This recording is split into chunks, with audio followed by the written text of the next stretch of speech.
Hello everyone, welcome to the yet another video. In this video, we will be looking at the two ways by which you can change the icon size in Windows. So let's get started.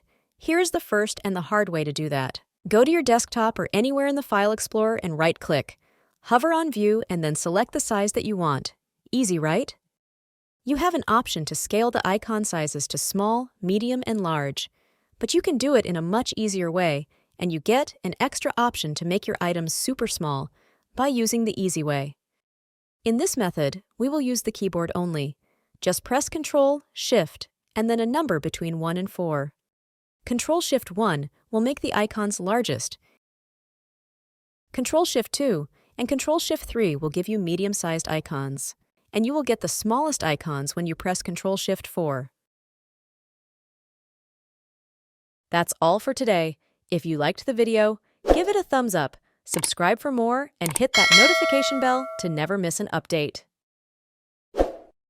Thank you for watching.